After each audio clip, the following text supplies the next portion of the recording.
അൽഹംദുലില്ലാഹി റബ്ബിൽ ആലമീൻ വസ്സലാത്തു വസ്സലാമു അലാ റസൂലിഹിൽ അമീൻ വഅലാ ആലിഹി വഅസ്ഹാബിഹി അജ്മഈൻ അമ്മാ ബഅദ്.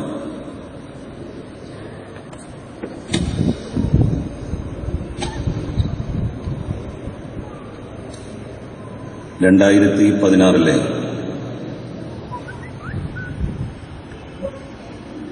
ഹജ്ജ് ക്യാമ്പിന്റെ സമാപനത്തിലേക്ക് നമ്മൾ പ്രവേശിക്കുകയാണ്. 2 ആഴ്ച പിന്നിട്ടതിന് ശേഷമാണ് നാളെ ഉച്ചയോടുകൂടി എല്ലാ ഹജ്ജാജികളും ഇവിടെ നിന്ന് യാത്ര തിരിക്കുന്നത്. ഇന്നത്തെ ഈ ക്യാമ്പിന്റെ സമാപന ചടങ്ങിന്റെ ഔപചാരികമായ ഉദ്ഘാടന കർമ്മത്തിനായി കേരള സർക്കാരിന്റെയും ഹജ്ജ് കമ്മിറ്റിയുടെയും ക്ഷണമനുസരിച്ചുകൊണ്ട് വേദിയിൽ സന്നിഹിതനായിരിക്കുന്ന ബഹുമാന്യരിൽ ബഹുമാന്യനായ പാണക്കാട് സയ്യിദ് ഹൈദരലി ശിഹാബ് തങ്ങൾ അവറുകളെ, ഹജ്ജ് കമ്മിറ്റിയുടെ കർമ്മനിരതനായ അധ്യക്ഷൻ ജനാബ് കോട്ടുമല ബാപ്പു മുസ്ലിയാർ അവറുകളെ, ഇന്നത്തെ ഈ ചടങ്ങിലെ മുഖ്യാതിഥികളായി എത്തിയിട്ടുള്ള ലക്ഷദ്വീപ് എംപിയും എന്റെ പ്രിയ സുഹൃത്തുമായ ജനാബ് മുഹമ്മദ് ഫൈസൽ സാഹിബ് അവറുകളെ, കേരളത്തിന്റെ മുൻ പൊതുമരാമത്ത് വ്യവസായ വകുപ്പ് മന്ത്രിയും എംഎൽഎയുമായിട്ടുള്ള ജനാബ് വി കെ ഇബ്രാഹിം കുഞ്ഞു സാഹിബ് അവറുകളെ, ഹജ്ജ് കമ്മിറ്റിയുടെ മുൻ ചെയർമാനും എംഎൽഎയുമായ ജനാബ് PTA റഹീം സാഹിബ് അവറുകളെ, ഈ പ്രദേശത്തെ നിയമസഭയിൽ പ്രതിനിധീകരിക്കുന്ന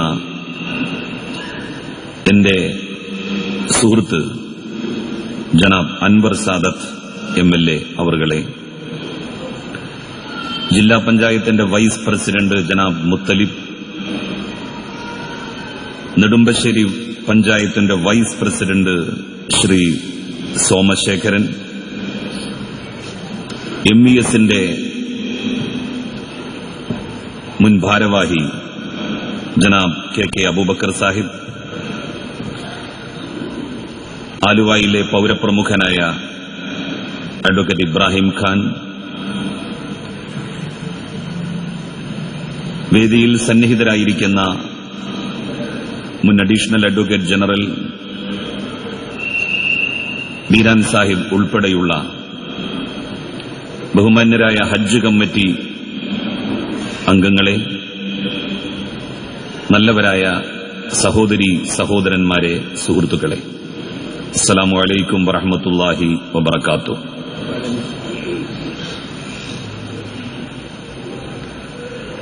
വലിയ സന്തോഷത്തോടും ആഹ്ലാദത്തോടും കൂടിയാണ് നമ്മളെല്ലാവരും ഇവിടെ ഒരുമിച്ച് കൂടിയിരിക്കുന്നത്. 15 ദിവസങ്ങൾക്ക് മുൻപ് ക്യാമ്പ് തുടങ്ങുമ്പോൾ ഒരുപാട് ആശങ്കകളും വേവലാതികളും ഉണ്ടായിരുന്നു സംഘാടകർക്ക്. കഴിഞ്ഞ വർഷത്തേതിനേക്കാൾ ഏതാണ്ട് ഇരട്ടി ഹാജിമാർ ഈ പ്രാവശ്യം യാത്ര തിരിക്കുകയാണ്. സൗകര്യങ്ങൾ കഴിഞ്ഞ വർഷത്തേതിൽ നിന്ന് അത്രക്ക് കൂടുതലായിട്ട് ചെയ്യുവാൻ സാധിച്ചിട്ടുമില്ല. അത്തരമൊരു സാഹചര്യത്തിൽ ക്യാമ്പിന്റെ സുഗമമായ നടത്തിപ്പ് എങ്ങനെയാകും എന്നുള്ളതിനെ സംബന്ധിച്ച് ചില പ്രയാസങ്ങളൊക്കെ ഉണ്ടായിരുന്നു. എങ്കിലും സൗകര്യങ്ങൾ ഓരോ ദിവസവും പോകുന്ന ഹാജിമാർക്ക് പര്യാപ്തമാണ് എന്ന് ഹജ്ജ് കമ്മിറ്റി ചെയർമാൻ അംഗങ്ങളെല്ലാം തന്നെ നേരത്തെ തന്നെ പറഞ്ഞിരുന്നു. അവരുടെ പ്രതീക്ഷയ്ക്ക് മങ്ങലേറ്റില്ല എന്നുള്ളതാണ് പിന്നീടുണ്ടായ ഓരോ ദിവസത്തെ അനുഭവവും തെളിയിക്കുന്നത്. കേരള സർക്കാരിനു വേണ്ടി ഇത്ര ഗംഭീരമായി യാതൊരു പ്രയാസവുമില്ലാതെ ഹജ്ജ് ക്യാമ്പ് സംഘടിപ്പിച്ച ഹജ്ജ് കമ്മിറ്റിയെയും ആത്മാർത്ഥമായി സേവനം ചെയ്ത വോളണ്ടിയർമാരെയും എല്ലാ ഉദ്യോഗസ്ഥ സുഹൃത്തുക്കളെയും ഞാൻ ഈ സന്ദർഭത്തിൽ പ്രത്യേകം അഭിനന്ദിക്കുകയാണ്. നിങ്ങളെല്ലാവരും ഹജ്ജിനു വേണ്ടി പുറപ്പെടാൻ വേണ്ടി പോവുകയാണ്. ലക്ഷക്കണക്കിന് ആളുകളാണ് ലോകത്തിന്റെ വിവിധ ദിക്കുകളിൽ നിന്ന് മക്കയിലേക്ക് യാത്ര തിരിച്ചു കഴിഞ്ഞിരിക്കുന്നത്. ഏതാണ്ട് 1-2 ദിവസത്തിനുള്ളിൽ ആ ഒഴുക്ക് നിലക്കും. പിന്നീട് മക്കയിൽ ഒഴുകിയെത്തിയ മുഴുവൻ മനുഷ്യരും ഒരു മഹാസാഗരമായി അറഫ മൈതാനിയിൽ ഒരുമിച്ച് കൂടും. മാനവികമായ ഐക്യത്തിന്റെ സന്ദേശമാണ് ഹജ്ജ് പകർന്ന് നൽകുന്നത്. വിശുദ്ധ ഖുർആൻ മുഴുവൻ മനുഷ്യരെയും സംബന്ധിച്ചാണ് പറഞ്ഞത്, ഇന്ന ഹാദിഹി ഉമ്മത്തുക്കും ഉമ്മത്തൻ വാഹിദ. തീർച്ചയായും നിങ്ങൾ ഒരൊറ്റ ജനതയാണ്, ഒരൊറ്റ സമൂഹമാണ്. ഖലീലുല്ലാഹി ഇബ്രാഹിം നബി അലൈഹി സ്വലാത്തു വസ്സലാമിന്റെ വിളിക്കുത്തരം നൽകിയാണ് ലോകത്തിന്റെ എല്ലാ ദിക്കുകളിൽ നിന്നും വിശ്വാസികൾ മക്കയിലേക്ക് എത്രയോ നൂറ്റാണ്ടുകൾക്ക് മുമ്പ് മുതൽ ഒഴുക്ക് തുടങ്ങിയത്. ആ പ്രയാണം ഇന്നും നിലച്ചിട്ടില്ല. ഇബ്രാഹിം നബി അലൈഹി സ്വലാത്തു വസ്സലാം ലോക ചരിത്രത്തിലെ ഏറ്റവും വലിയ വിപ്ലവകാരി കൂടിയായിരുന്നു. ആ കാലഘട്ടത്തിൽ നിലനിന്നിരുന്ന അന്ധവിശ്വാസങ്ങൾക്കും അനാചാരങ്ങൾക്കുമെതിരായി ഇബ്രാഹിം നബി അലൈഹി സ്വലാത്തു വസ്സലാം ഉയർത്തിയ വിപ്ലവത്തിന്റെ വലിയ മുദ്രാവാക്യം പിന്നീട് ലോകത്തിന്റെ വിവിധ ദിക്കുകളിലെ നവോത്ഥാന നായകരും പരിഷ്കർത്താക്കളും ഏറ്റെടുക്കുകയായിരുന്നു. ഇബ്രാഹിം നബി അലൈഹി സ്വലാത്തു വസ്സലാം ആ മഹാവിപ്ലവത്തിന് നേതൃത്വം നൽകുന്ന സമയത്ത് അദ്ദേഹം ചെറുപ്പക്കാരനായിരുന്നു എന്ന് ഖുർആൻ പറയുന്നുണ്ട്. ഒരു വലിയ വിപ്ലവം നടത്തി ആ വിപ്ലവത്തിന്റെ പിന്നിൽ പ്രവർത്തിച്ചത് ആരാണ് എന്ന് ചോദിക്കപ്പെട്ട ഘട്ടത്തിൽ അദ്ദേഹത്തിന്റെ സമൂഹത്തിലെ ആളുകൾ പറയുന്നതായി ഖുർആൻ ഇങ്ങനെയാണ് രേഖപ്പെടുത്തിയിരിക്കുന്നത്, ഖാലൂ സമിഅനാഹും ഫതൻ യദ്കുറുഹും യുഖാലു ലഹു ഇബ്രാഹിം. ഇബ്രാഹിം എന്ന് പറയുന്ന ഒരു ചെറുപ്പക്കാരൻ നമ്മളുടെ ദൈവങ്ങളെക്കുറിച്ച് പറയുന്നത് ഞങ്ങൾ കേട്ടിട്ടുണ്ട്. അന്ധവിശ്വാസങ്ങൾക്കും അനാചാരങ്ങൾക്കും എതിരായി ആരംഭിച്ച ആ പോരാട്ടം ഏകദൈവ വിശ്വാസത്തെ ലോകത്ത് ദൃഢീകരിച്ചു. ഏകദൈവ വിശ്വാസം ദൃഢീകരിക്കപ്പെട്ട ഒരു സമൂഹത്തിലെ മനുഷ്യന്റെ ഏകമാനതയും സ്ഥാപിക്കപ്പെടുകയുള്ളൂ. ഒരു സൃഷ്ടാവ്, ആ സൃഷ്ടാവ് സൃഷ്ടിച്ച നാനാ സ്വഭാവത്തിലുള്ള ജീവജാലങ്ങൾ, അതിൽ മനുഷ്യകുലം ഏറ്റവും കൂടുതൽ പ്രാധാന്യം അർഹിക്കുന്നു. ഏകദൈവ വിശ്വാസം മാനവികമായ ഐക്യത്തിന്റെ കൂടി വിളംബരമാണ്. ലോകത്തൊരുപാട് മതങ്ങളും വിശ്വാസങ്ങളും നിലനിൽക്കുന്നുണ്ട്. ഒന്നും ഒന്നിനും എതിരല്ല. എല്ലാ മതങ്ങളുടെയും വൈജാത്യങ്ങളെക്കുറിച്ചാണ് നമ്മൾ ഗവേഷണം നടത്താറ്. മതങ്ങൾ തമ്മിൽ നിലനിൽക്കുന്ന ഐക്യത്തെക്കുറിച്ച് അധികമാരും സംസാരിക്കുന്നത് നമ്മൾ കേട്ടിട്ടില്ല. ലോകത്തിലെ എല്ലാ മതങ്ങളും മതവിശ്വാസികളും ഒരു ജലപ്രളയ കഥയിൽ വിശ്വസിക്കുന്നു. മുസ്ലിങ്ങൾ വിശ്വസിക്കുന്ന ജലപ്രളയ കഥയിലെ നായകൻ നൂഹ് നബി അലൈഹി സ്വലാത്തു വസ്സലാമാണ്. ക്രൈസ്തവരും ജൂതന്മാരും വിശ്വസിക്കുന്ന ജലപ്രളയ കഥയിലെ നായകൻ നോഹയാണ്. ഹൈന്ദവ മതവിശ്വാസികൾ വിശ്വസിക്കുന്ന ജലപ്രളയ കഥയിലെ നായകൻ മനുവാണ്. ലോകത്തിലെ എല്ലാ മതങ്ങളും ഒരു ബലികർമ്മത്തിൽ വിശ്വസിക്കുന്നു. ഇബ്രാഹിം നബി അലൈഹിസ്സലാത്തു വസ്സലാം തന്റെ മകൻ ഇസ്മായിലിനെ ദൈവമാർഗത്തിൽ ബലിയർപ്പിക്കുവാൻ സന്നദ്ധമായതിന്റെ ചരിത്രവും കൂടി ഉദ്ഘോഷിച്ചുകൊണ്ടാണ് ഓരോ വർഷവും ഹജ്ജും ബലിപെരുന്നാളും കടന്നുവരുന്നത്. ജൂതമതക്കാരും ക്രൈസ്തവ മതക്കാരും അബ്രഹാം തന്റെ മകനെ ബലിയർപ്പിക്കാൻ സന്നദ്ധമായതിനെക്കുറിച്ച് അനുസ്മരിക്കുന്നുണ്ട്. കഠോപനിഷത്തിലെ പ്രതിപാദ്യം തന്നെ യമൻ തന്റെ മകനെ ബലിയർപ്പിക്കാൻ സന്നദ്ധമായതിന്റെ ചരിത്രം വിളിച്ചു പറയുന്നതാണ്. ഇങ്ങനെ നോക്കിയാൽ എല്ലാ മതങ്ങളിലും ഒരുപാട് സാമ്യതകൾ നമുക്ക് കണ്ടെത്തുവാൻ വേണ്ടി കഴിയും. ഇസ്ലാം എല്ലാ മതങ്ങളെയും വിശ്വാസങ്ങളെയും പ്രവാചകന്മാരെയും ആദരിക്കുകയും ബഹുമാനിക്കുകയും ചെയ്യുന്നു. വിശുദ്ധ ഖുർആൻ മനുഷ്യരെക്കുറിച്ചും വ്യത്യസ്തങ്ങളായിട്ടുള്ള വിഭാഗങ്ങളെക്കുറിച്ചും പറയുന്നത് ഇങ്ങനെയാണ്: ഇന്നല്ലദീന ആമനൂ വല്ലദീന ഹാദൂ വന്നസാറാ വസ്സാബിഈന മൻ ആമന ബില്ലാഹി വൽ യൗമിൽ ആഖിർ വഅമില സാലിഹൻ ഫലഹും അജ്റുഹും ഇൻദ റബ്ബിഹിം വലാ ഖൗഫുൻ അലൈഹിം വലാ ഹും യഹ്സനൂൻ.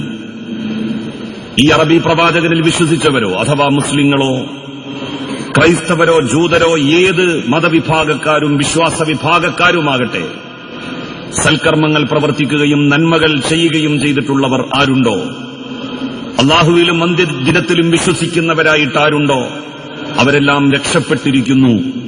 അവർ ദുഃഖിക്കുകയോ വിഷമിക്കുകയോ ചെയ്യേണ്ടതില്ല എന്നുള്ള വിഖ്യാതമായ പ്രഖ്യാപനം വിശുദ്ധ ഖുർആൻ നടത്തുന്നതിലൂടെ ലോകത്ത് ഏകദൈവ വിശ്വാസത്തിന്റെയും മാനവികമായ ഏകതയുടെയും ഒരു പുതിയ അധ്യായത്തിന് തുടക്കം കുറിക്കപ്പെടുകയായിരുന്നു.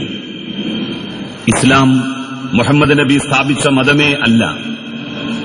ആദിമനുഷ്യനായിട്ടുള്ള ആദം നബി അലൈഹിസ്സലാത്തു വസ്സലാം മുതൽ ആരംഭിച്ചതാണ് ഇസ്ലാമിന്റെ പ്രയാണം. അവസാന പ്രവാചകൻ മുഹമ്മദ് മുസ്തഫ സല്ലല്ലാഹു അലൈഹി വസല്ലമിൽ പ്രവാചക ശൃംഖല അവസാനിക്കുകയാണ്. പിന്നീട് ആ ദൌത്യം പരിഷ്കർത്താക്കളും നവോത്ഥാന നായകന്മാരും ഏറ്റെടുക്കുകയാണ് ഉണ്ടായിട്ടുള്ളത്. ഹജ്ജ് വളരെ പ്രധാനപ്പെട്ട ഒരു കർമ്മമാണ്. കേവലം ഒരു കർമ്മത്തിനപ്പുറം അതിന് സാമൂഹ്യമായ ഒരുപാട് മാനങ്ങളുണ്ട്. നിയ്യത്ത് വളരെ പ്രധാനമാണ്.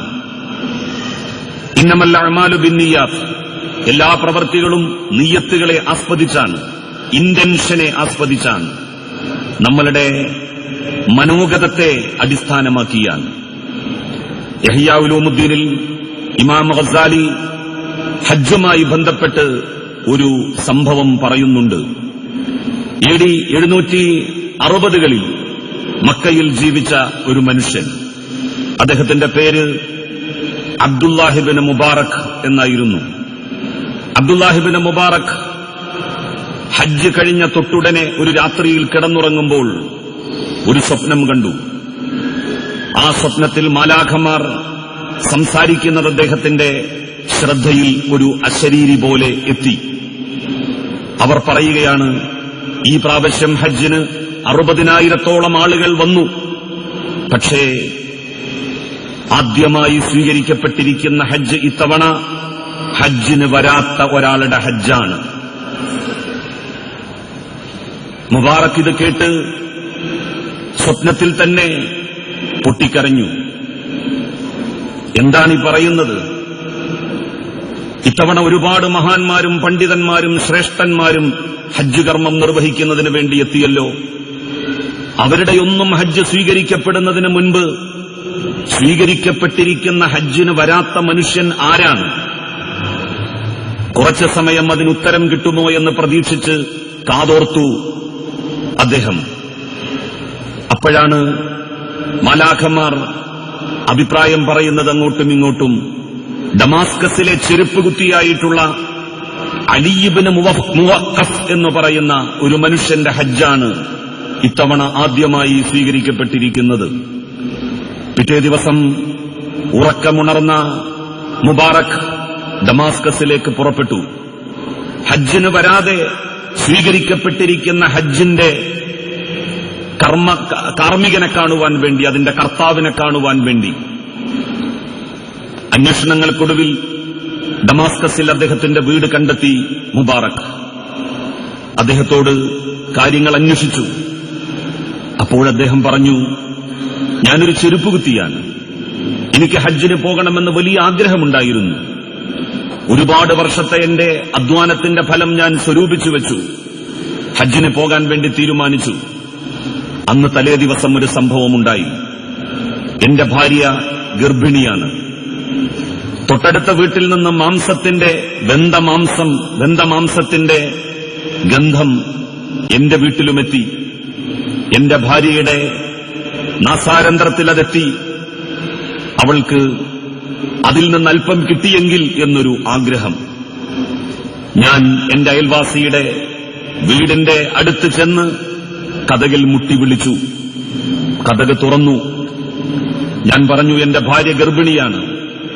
അവൾക്ക് നിങ്ങളുടെ വീട്ടിൽ നിന്ന് ഇറച്ചി പാകം ചെയ്യുന്നതിന്റെ ഗന്ധമേറ്റപ്പോൾ അതിൽ നിന്ന് അല്പം കിട്ടിയാൽ തരക്കേടില്ല എന്നുള്ള ഒരു തോന്നൽ. കുറച്ച് തരാനുണ്ടാകുമോ? ആ സ്ത്രീ പൊട്ടിക്കരയുകയായിരുന്നുവത്രേ. എന്താണ് കരഞ്ഞത് എന്ന് അന്വേഷിച്ചു. മുവക്കഫ് വീണ്ടും വീണ്ടും ചോദിച്ചപ്പോൾ ആ സ്ത്രീ പറഞ്ഞു, ഈ ഭക്ഷണം ഹലാലായിട്ടുള്ള ഭക്ഷണമല്ല, അനുവദനീയമായിട്ടുള്ള ഭക്ഷണമല്ല. 3 ദിവസമായി എന്റെ കുട്ടികൾ പട്ടിണിയായിരുന്നു. അവർ ഭക്ഷണത്തിന് വേണ്ടി കരഞ്ഞുകൊണ്ടേയിരുന്നപ്പോൾ ഇന്ന് രാവിലെ ഒരു കഴുത ചത്തുകിടക്കുന്നത് ഞാൻ കണ്ടു. ഞാൻ അതിൽ നിന്ന് ഒരു ഭാഗം മുറിച്ചെടുത്ത് കൊണ്ടുവന്ന് പാകം ചെയ്യുകയാണ്. അതാണ് ഞാൻ എന്റെ മക്കൾക്ക് വേണ്ടി കൊടുത്തിരിക്കുന്നത്. ഇത് കേട്ട മാത്രയിൽ വല്ലാത്ത വിഷമത്തോടുകൂടിയാണ് മുവക്കഫ് തന്റെ വീട്ടിലേക്ക് തിരിച്ചുപോയത്. ഹജ്ജിനു വേണ്ടി താൻ സ്വരൂപിച്ചു വച്ചിരുന്ന 360 ദിർഹം അദ്ദേഹം എടുത്ത് പാവപ്പെട്ട ആ സ്ത്രീക്ക് കൊണ്ടുപോയി കൊടുത്തിട്ട് പറഞ്ഞു, മക്കൾക്ക് വേണ്ട ഭക്ഷണവും മറ്റു കാര്യങ്ങളും ഇതുകൊണ്ട് വാങ്ങിക്കൊടുക്കൂ. അതിനാൽ എനിക്ക് പ്രാവശ്യം ഹജ്ജിന് പോകാൻ കഴിഞ്ഞില്ല. ഹജ്ജിന്റെ ഇന്റൻഷൻ എന്താവണം എന്ന് പറയാനാണ് ഇമാം ഗസാലി ഇഹ്യാ ഉലൂമുദ്ദീനിൽ ഈ സംഭവം ഉദ്ധരിക്കുന്നത്. ഓരോ ഹാജിയുടെയും ഉദ്ദേശവും ലക്ഷ്യവും വിശുദ്ധവും പരിപാവനവുമാവണം. നമ്മുടെ നാട്ടിലെ കഷ്ടപ്പെടുകയും പ്രയാസങ്ങൾ അനുഭവിക്കുകയും ചെയ്യുന്ന മനുഷ്യരുടെ ദുരിതക്കയങ്ങൾ കാണാതെ നമുക്കൊരിക്കലും തന്നെ ആരാധനാകർമ്മങ്ങളിൽ അഭിരമിച്ച് സ്വർഗലബ്ധിക്ക് ശ്രമിക്കുവാൻ കഴിയില്ല എന്നുള്ളതിന്റെ വ്യക്തമായ അടയാളപ്പെടുത്തൽ കൂടിയാണ്, വിളംബരവും കൂടിയാണ് ഈ സംഭവം എന്ന് സാന്ദർഭികമായി പറയുവാൻ ഞാൻ ആഗ്രഹിക്കുകയാണ്. ഞാൻ എന്റെ വാക്കുകൾ ദീർഘിപ്പിച്ചു കൊണ്ടുപോകുന്നില്ല. പോകുന്ന എല്ലാ ഹാജിമാരോടും ഞങ്ങൾക്കുള്ള അഭ്യർത്ഥന, ഞങ്ങൾക്കെല്ലാവർക്കും വേണ്ടി നിങ്ങൾ പ്രാർത്ഥിക്കണം. നാട്ടിൽ സമാധാനമുണ്ടായാലേ നമുക്ക് നമ്മളുടെ വരും തലമുറക്ക് ഈ രാജ്യത്ത് ശരിയാംവിധം ജീവിച്ചു പോകാൻ കഴിയൂ. അശാന്തി നിലനിൽക്കുന്ന ഒരു നാട്ടിൽ അഭിവൃദ്ധിയുണ്ടാകില്ല, കണ്ടുപിടുത്തങ്ങൾ ഉണ്ടാകില്ല. വലിയ പ്രയാസത്തിലും ബുദ്ധിമുട്ടിലും നമുക്ക് ജീവിക്കേണ്ട സ്ഥിതി ഉണ്ടാകും. നാടിനും സമൂഹത്തിനും സമുദായത്തിനും രാജ്യത്തിലെ നാനാജാതി മതസ്ഥർക്കും ഐശ്വര്യവും സമൃദ്ധിയും ഉണ്ടാകണം എന്ന് നിങ്ങൾ പ്രാർത്ഥിക്കണം. വ്യക്തിപരമായി എനിക്ക് നിങ്ങളോട് ഒരു വസിയത്തുള്ളത്, ഒരു വലിയ ഉത്തരവാദിത്തമാണ് ഏറ്റെടുത്തിരിക്കുന്നത്. ആ ഉത്തരവാദിത്തം കളങ്കരഹിതമായി അഴിമതി ലേശമന്യേ പൂർത്തിയാക്കി നാടിനും സമൂഹത്തിനും സേവനം ചെയ്യുവാനുള്ള ശേഷിയും മനസ്സും എന്നെപ്പോലെ ഒരു സാധാരണക്കാരനായ ആൾക്ക് ഉണ്ടാകണം എന്ന് നിങ്ങൾ പ്രാർത്ഥിക്കണം.